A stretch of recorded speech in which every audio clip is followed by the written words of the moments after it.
Ang pansit bihon gisado at lumpiang Shanghai. Partner na partner, di po ba? Basta ang gusto ko lang po sa pansit yung bagong luto.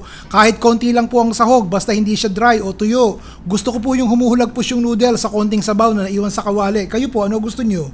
Kahit bihon, combination ng bihon, kanton o mike, hindi ko po tatanggihan. Tapos may lumpiang Shanghai pa na galing sa Linas Filipino Marketplace sa Bloomingdale, Illinois. Basta pag mainit na po mantika, igisa na po natin ating sibuyas, ang bawang at saka ang carrots. Tapos ilagay po ang fish balls at Chinese sausage. Pag mantikain po natin ang Chinese sausage at lutuin. Paminta, asin, celery po at lutuin sandali ang celery. Tapos ilagay po ang repolyo. Pagluto na po ang repolyo, ilagay na po ang ating pre-cook na chicken. Konting paminta pa at sibuyas na mura o tapos na po ang toppings. Ito namang bihon. Kumukulo po ang tubig ha.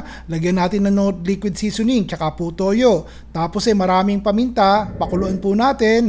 Nilagyan ko po ng kaunting mantika yung ating tubig. Tsaka po natin ilagay at lutuin ang bihon hanggang sa lumambot. Takpan at lutuin po ang bihon. Tsaka po ilagay ang toppings. Dahan-dahan lang at haluin po ng haluin. Iyan! O bukas po ulit!